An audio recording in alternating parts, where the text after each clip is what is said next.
ہمیں اپنی قوم میں کریٹیکل تھنکنگ کو رواج دینا چاہیے۔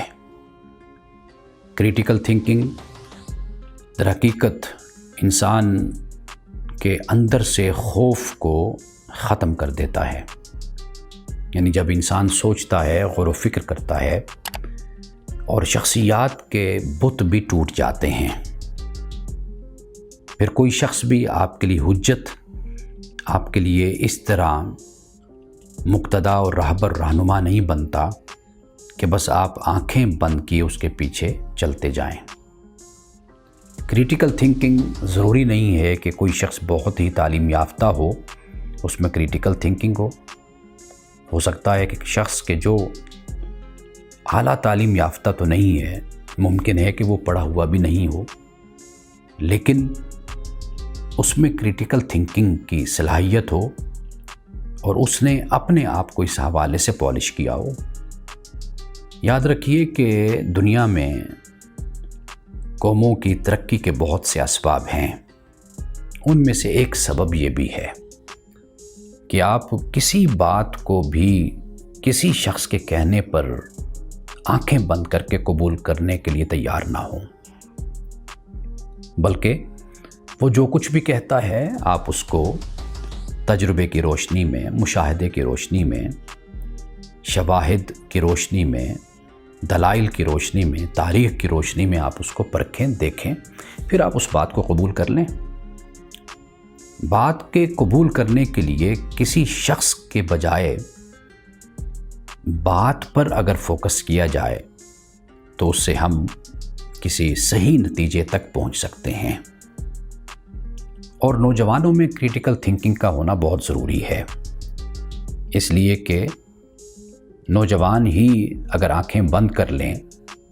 اور کسی شخص اور ادارے کے اگر آنکھیں بند کر کے مقلد ہو جائیں تو اس سے کبھی بھی خیر برآمد نہیں ہوتی، بلکہ اس سے ہمیشہ شر ہی برآمد ہوتا ہے اور اس سے ہمیشہ فساد پیدا ہوتا ہے۔ تو ضرورت اس بات کی ہے کہ جب بھی، جیسے قرآن پاک کہتا ہے کہ ایمان والو، اگر تمہارے پاس کوئی فاسق خبر لاتا ہے،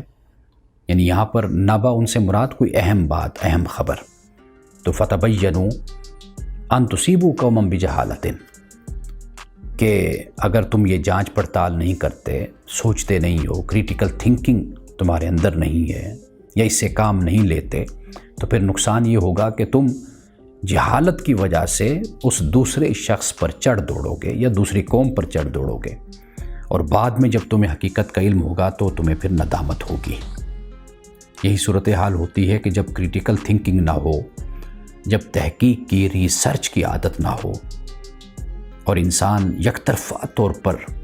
اور جانبدارانہ طور پر اپنے سفر کو جاری رکھے، تو پھر اس کا نقصان یہ ہوتا ہے کہ جو بنیادی صلاحیت ہے انسان کی، سوچنے کی، سمجھنے کی، وہ متاثر ہو جاتی ہے، اور پھر اس پہ انسان کی پسند ناپسند، انسان کی محبت اور نفرت غالب آ جاتی ہے۔ تو آج کے نوجوان کو خاص طور پر اس بات پہ غور کرنا چاہیے کہ اگر ہم اپنے اندر، اپنے مطالعہ میں، اپنے علم میں اور اپنے بیان میں، اپنے گفتگو میں، اپنے لکھنے میں اگر ہم کریٹیکل تھنکنگ کو اگر ہم رواج دیں گے تو اس سے ہم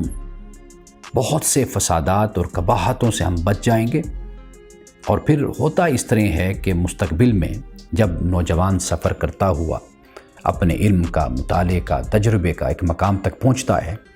تو پھر جب وہ اپنے ماضی پہ نظر ڈالتا ہے تو اس کو پھر اندازہ ہوتا ہے کہ میں نے